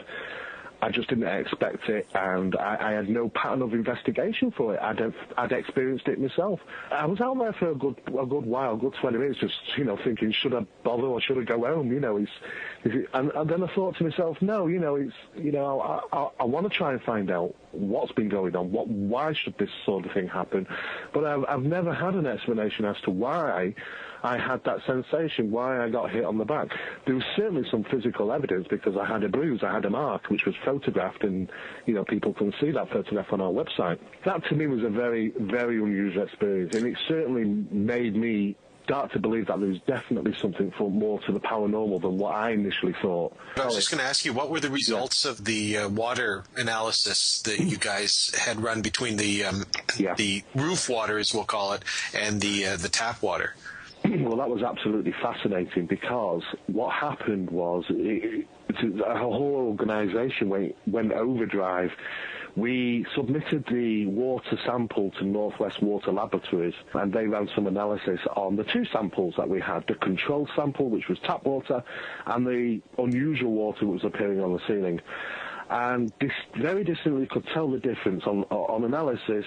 The water that was on the ceiling was not tap water. Now, you have to question, where else was water coming from? How else would water suddenly appear in a house, on a ceiling, or on a wall, or on a door, if it doesn't come from the source of main of water into that building, such as your tap water? It wasn't tap water, and the most significant finding that they had was they measured the electrical conductivity of the water. Now, normal tap water, as they explain, Northwest Water Laboratories, has an electrical conductivity. So when we pour water out of our taps into our glasses, there's a certain amount of electrical conductivity in that. Through the water molecules moving across pipes generates a certain amount of electricity. Now, they believe that the normal tap waters are very low. It's around about 900 or 800 UCSMs. The phenomenon was that the actual ceiling water that we managed to capture was off the charts. The electrical conductivity of the water was in the thousands of UCSMs. Now, they couldn't explain that. They couldn't explain how that water on the ceiling can be that electrically charged. Now, if we are dealing with poltergeist phenomena and the ability that they have of creating formings, be it different types of liquid, then maybe somehow it's electrically driven. We don't really know, but once we got that information and went public with it, the amount of people that contacted us from the worldwide for months and months and months, we were just every single day, from Mexico, from China, from every single country you can well imagine, were contacting us regarding the details and the data that we'd found regarding this manifestation of water. Because I don't believe that people have really had the opportunity of actually being there and being able to take a sample. I know that if you actually read poltergeist phenomena on the information that's around, especially on the internet, you'll come across the odd case where people have said, yes, some type of blood was found, or some type of water or oil or plasma, or all sorts of little things have been found in association with poltergeist phenomena, but never actually been captured and analysed. So we were very lucky just about to have been in the right place at the right time. And we don't have an explanation for it. Northwest Water Laboratories don't have an explanation for it. And it was completely profound. We haven't got a clue actually what happened to this day. They eventually ended up having to sit down with the council and have the family relocated. They didn't want to move home, but we had to have them gain some peace, because these incidents were just going on, and they couldn't get any rest from it. So eventually the family were relocated, and the building was left empty for quite some time. Speaking of getting samples, and, you know, I could talk about the Rochdale case for hours, just an amazing case. But when we were there with ghost cases, one of the places we visited, and Steve, you mentioned blood, maybe I'll throw this one over to Dave, was the White Hart Hotel in Uttoxeter, right? While we were there, which was supposedly haunted, members of your investigative team found what looked to be blood splatter on a shower curtain in, was it the Demon Room? There were a number of haunted rooms. It was a room which allegedly had some form of paranormal activity reported. Now, the thing with the case is, Paul, originally we had 21 reported incidents of alleged paranormal-like activity in the location. I think we were able to do away with, Steve, 20 of them? Yeah, well, quite a lot of them. I think that most of the reports we were able to explain, we were able to do away with, given EMF, given different aspects of physiology again and such like. But this room in particular we were monitoring because apparently bloodstains were alleged to appear on the shower curtain in the bathroom, and obviously that's why we were monitoring it.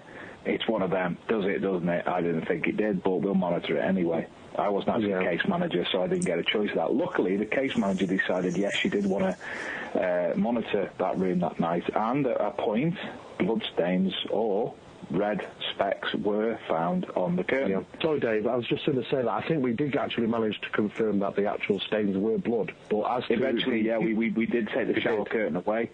We did take another shower curtain away with us as well to see if it was anything fungal. We'd done some CSI work on the shower curtain. I think we were able to ascertain that it was some form of blood. We're not able to, at this moment, suggest if it's human blood or if it's a form of animal blood or anything else. But what we were able to do was close off the area. We were able to take the shower curtain away. We checked absolutely everything that we could within the room to see if there was anything that could have caused this effect, if it could have come. I don't know. We even looked to see if a bird had struck the window and blood from the bird had splattered in through the fan. Through the fan. So we'd done absolutely everything we possibly could to see what had caused this. And to be honest, the only thing that we could possibly come up with, it was done purposefully by somebody. Still to this point, there's only 3 people that we couldn't vouch for during a period of time when the room was left alone. And that was Mr. Kimball. It was myself, and it was the manager of the hotel who, as I say, we couldn't. This is why we can't say for definite if it was anything paranormal or not. We don't think it was there at the start of the investigation. It definitely appeared during the investigation because it was found, but 3 people were alone in the building at a certain given time throughohout the day. So, well, we won't talk about where you and I were, Dave. Because we were in the subway, friends. Sure.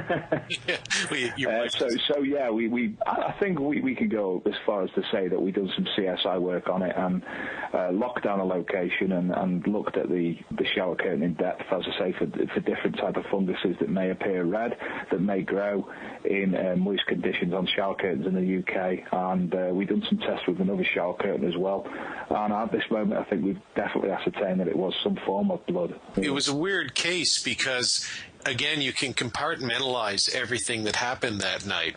And I know whenever you deal with something like this, there's always the possibility that it's a hoax, that somebody's putting one over on you. Mm-hmm. So as you said, you've narrowed it down to it's either something genuinely weird or one of 3 people, and I can guarantee it wasn't me, and I'm pretty much... I can guarantee it wasn't me. So we know who the one person would be.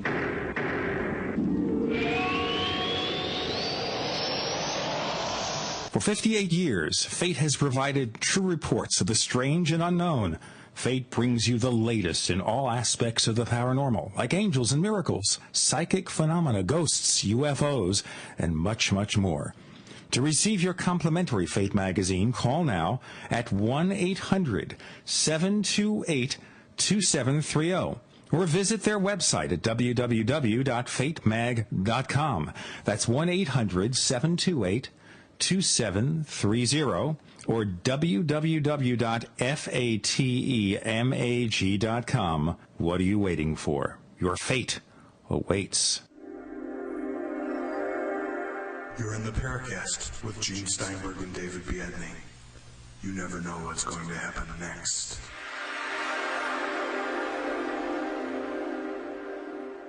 Dave Sadler and Steve Mera joining us, UK paranormal investigators associated with the Unknown Phenomena Investigation Association. Now, this particular instance, is this as weird as it gets for you? Are there other cases that maybe are even stranger? We don't have much time left, but maybe we can cover a few. Yeah, there have. I've been involved in finding blood on a shower curtain.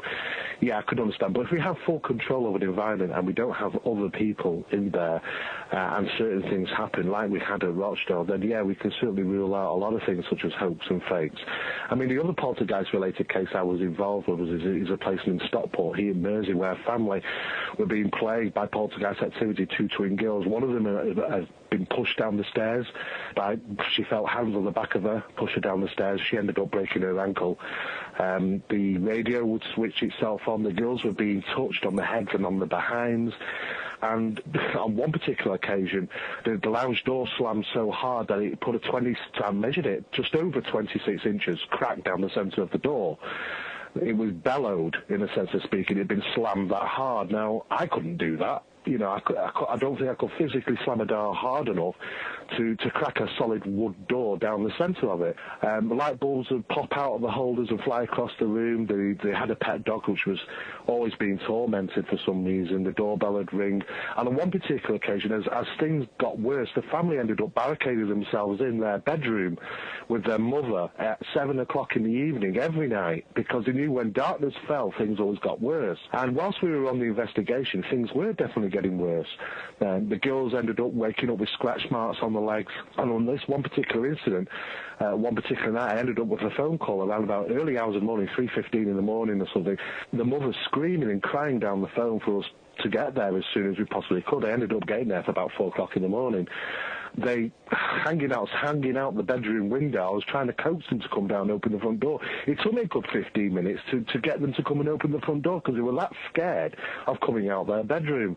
Anyway, eventually they did so, and on their way down, every single light in the house was switched on in the process, and I managed to get them to open the front door, and I would try to ask them what happened, but the mother just flung her arms around me and crying, and she was a hell of a state. What happened was, apparently that evening, the dog was crying downstairs, so they let the dog up, but the dog didn't want to go up. In fact, the dog, which was a small Scottish little white terrier, would become vicious to the point and bite your hand. It was never known to be a vicious dog, but it just did not want to go in their bedroom upstairs. So the mother decided to let the dog go back downstairs.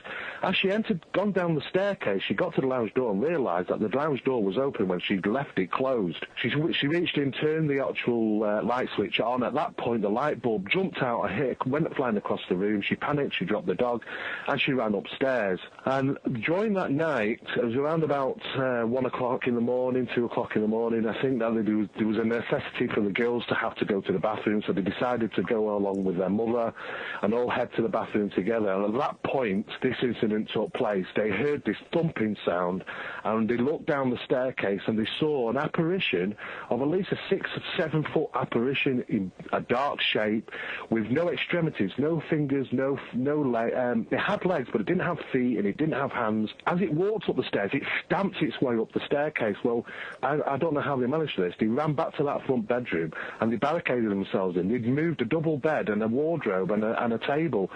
And I tried to move that wardrobe, and I couldn't move it, and I'm a big guy. But they managed to fling this up against and barricade themselves in on this door within seconds, thinking that this thing was going to bust through the bedroom door. And it was at that point I got this phone call. The unfortunate thing is that things did escalate to the point where the gas was being switched on the gas fire and on the cooker. We ended up having to put carpet tape on the cooker knobs on the gas fire because the gas kept being switched on. This was getting very dangerous. We talked about having the family relocated for a short length of time. We ended up having to turn to the church. Excellent job they did. Now, I've never been a big believer in the church and their capabilities of helping individuals and blessings. I think only around about 12% of them tend to be successful. But whatever they did, and they came in and they did their thing, their blessing or whatever it was, whilst the investigator was there, whatever happened seemed to work, because since that day they've not had a single episode ever take place, and that is just profound in itself. The family are quite happy. I receive Christmas cards every year off them. They've dedicated their lives to thanking me, really, in a sense. But, you know, it mysteriously disappeared as it arrived, and that, again, was a very, very scary, profound phenomena. So you've been involved, Steve, with 2 poltergeist cases that, you know, are not only scary but potentially quite dangerous, which indicates that maybe, you know, there's a dark side, if you will, to the paranormal, or at least, if not a purposefully dark side, a very dangerous side, which the last sort of thing I'd like to talk about quickly is the Lion and Swan case, which we investigated when we were there. And in particular, the one thing which still resonates with me almost a year later, there was a painting. It's not like a Van Gogh or something or a Renoir. It's sort of a cheap 70s kind of knockoff sort of thing of a woman with one of her breasts exposed. I don't know who buys these things, but there it is sitting in the basement. We're getting kind of raunchy here, folks. Let's not discuss such things. I'm kidding. Well, no, that's what the painting is. We had to not black it out, but sort of fade out the exposed area of the woman. And so you were on family TV there too. Yes, quite so. But the legend of the painting is, Dave, correct me if I'm wrong, that if you touch the painting, if you move the painting, then somebody will die. I believe that's what was reported. Dave knows a little bit more about the in-depth research that was carried out at the Lion and Swan. Yeah, what was the legend on that painting? Yeah, the legend is that nobody will move this picture with fear that in the past people who have moved the photo, the picture, have become ill themselves, or family members or friends have become ill, and in some occasions, more than once, have passed away. Again, legend, folklore, mythology. Or is it? There's the weird thing, because being the dumb idiot that I am, sort of the snarky skeptic, what day you and I were sitting in the basement, Dave, and I reached over, of course, and I moved the painting. Well, actually, Paul, we done scissor, paper, stone to see who done it. That's true. We did rock, paper, scissors to see which one of us would do it, and I lost. So I moved the painting, and, we joked about it. It's in the television episode. Dave and I had a good laugh. And there were 5 of us on the investigation that night. You're talking to 3 of them now. Holly was one of the other ones, and there was a member of the UPIA, another member who we won't name, because I told him we wouldn't, but he was on the investigation as well. And you guys showed up the next day, because we were off to another site. We were expecting he was going to be there too. I think it was Shocklack we were going to, and he wasn't there. And we asked why, why isn't he here?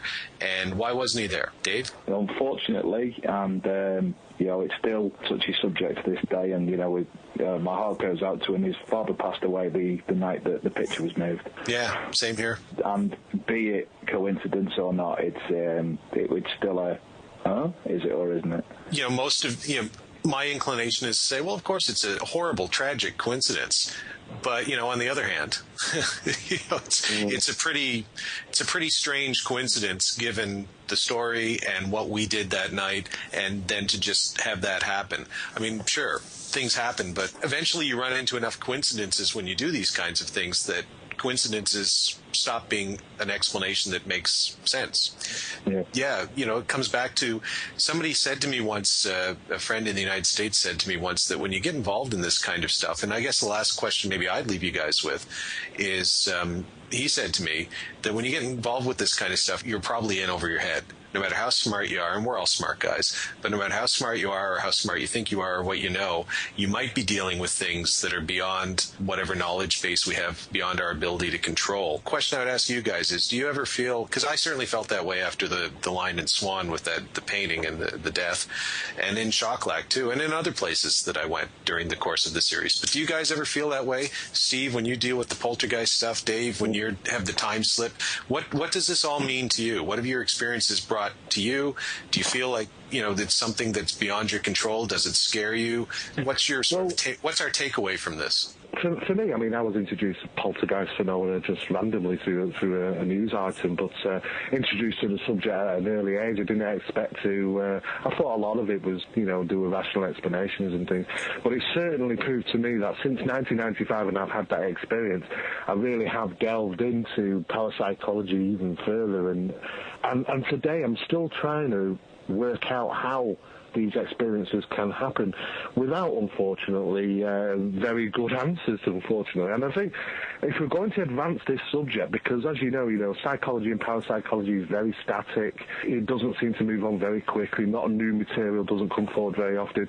And I think we do need to start looking at that aspect of science in a different way, and maybe doing things in a different way, because we've certainly we must have exhausted the normal ways we investigate and research this type of phenomenon because of the length we've been involved in it.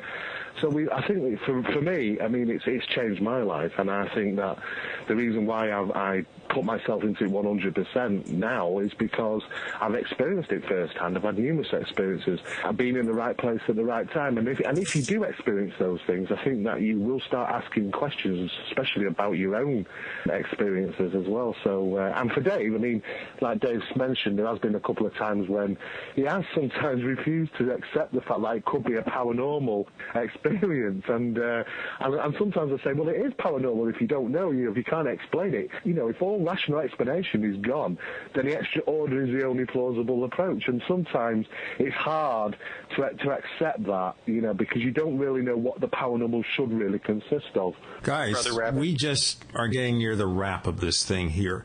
Now, obviously, we're not going to solve all the paranormal mysteries on the show, at least this particular episode, although I hope we could. But me ask you separately here. Steve, what do you think we take away from this? Is this something we'll ever get solved? I think the only way we're going to ever solve it is when we start changing the ways and the methods we investigate and research this. Because, unfortunately, if to do things in a scientific manner, we restrain ourselves from doing the other things which might be necessary for us to get answers. Okay. What about you, Dave? The subject itself in the UK, I mean, that directly involves me in the UK at the moment, is so wide and ranging. It just needs to be drawn back in a little bit, and people need to be reminded that it's not all, hey, let's go out and have a spooky night. Research does need to be done to take the subject forward. I don't think we in our lifetime are going to be able to explain most of the things that take place. I would like to, but I just don't think it's very likely at all. I mean, it could be a possibility that if we're able to explain the paranormal, we could be the people who are actually bringing down religion at the same time, and that's something I wouldn't want to really do, because I would get blacklisted and beaten up to a pulp, no doubt. Are we even meant to resolve all these mysteries or find a solution, or will unearthing one mystery, finding one solution, take us to another mystery? Well, I think the case, the best case for us to say that is the White Heart in Utoxeter. I mentioned before about all the different things that were reported and we were able to discount. Unfortunately, we've found more questions that need resolving, and we need to spend a lot more time at the location because of the amount of things that we've come up with, unfortunately, or fortunately, as the case may be. Does it all come down to a personal thing at the end of the day, Steve? Is it maybe the paranormal is just mano y mano, us versus whatever it is, and each individual takes... It depends on how you want to perceive the paranormal. I mean, most people perceive like some type of interaction with yourselves, that you go along your normal life and you may experience some things which just don't fall into a normal normality, so you end up being paranormal. However, though, there are lots of other new theories which are out there, and one of the latest ones is that paranormal phenomena is some type of energy that affects the mind and the brain into believing that you're having an experience. And now that's a whole new ball game, really, we're talking about. We're talking about how certain energies could cause you to believe that you have those experiences, because at the end of the day, your brain is everything we experience in life, touch, feel, smell, and everything is all a matter of electrical impulse. And if something can generate a certain amount of some form of unknown energy that can somehow adversely affect the mind and the brain into thinking it's having those experiences, then maybe that's another avenue we need to approach. We'll have to look at that. Let me ask you guys separately to tell us about the books and where to get a copy. Dave, Paranormal Reality, Ghosts, UFOs, and Pussy Cats. Can we find a copy in the U.S.? What's it fundamentally about? You certainly can. The book itself is much not dissimilar to Steve's. It's looking at cases that I've been involved in over the past 13, 14 years. Some of them a bit light-hearted, some of them quite in-depth, looking at some of the hoaxes that we've been privy to. And you can find that at www.blurb.com, or you can find a link to it directly on the UPIA homepage, www.upia.co.uk. There's a little image and a button which will take you directly to blurb.com. It's available, I don't know what it is in US dollars, it's $4.95 in UK pounds, and then there's postage and packing on top of that. But I'm sure if you buy mine and Steve's book at the same time, the price of postage and packing will come right down. And you'll get double the pleasure. Steve, what about your book, Strange Happenings, Memoirs of a Paranormal Investigator? I guess that's kind of almost like a book one, right? It is, actually, because I am actually working on the second book. It's kind of going in 10-year episodes, actually, at the moment. And what I've done is I've taken I've been involved in so many cases over the years, but the first book consists of about 22 of the best investigations I was involved in the first 10 years of investigating and researching this phenomena. It's a little bit more of a scientific stance on that book regarding the research and what was undertaken to come to the conclusions we did. The book is about 224 pages. It's a little bit larger. The price on that particular book is £6.95 in British pounds, but it's available at the same place, exactly the same place, which is Blurb, which is www.blurb.com. It can be obtained through their website, and again, we've got links up on our Facebook site and web pages to obtain those books as well. You know what? We also have links on our site, so when we mention the books at theparacast.com and our forums, forum.theparacast.com. You click on the links, you go right to the book ordering page, and the amount of money will be in U.S. dollars for the U.S. or whatever country you're in. Paul Kimball, before we let you leave the door with Elvis, what are you working on? What's going to come from Paul Kimball in the next few months? Well, I just finished the final post-audio on my first feature film, actually, which is about vampires. So there you go. Even when I move into the realm of fiction, I can't get away from the paranormal.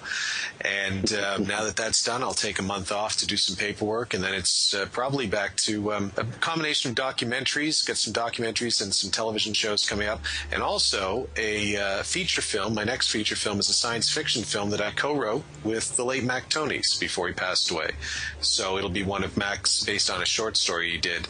So it'll be one of the last things, along with his upcoming crypto-terrestrial book, which is out this month, which I recommend everybody buys. It's going to be a big one, big book.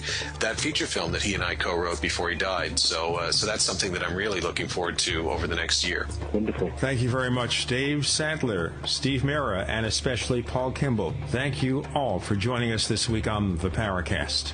My pleasure. Welcome. Thanks, Gene. The Paracast with Gene Steinberg and David Biedny is a production of Making the Impossible Incorporated. Join us next week for a new adventure in The Paracast.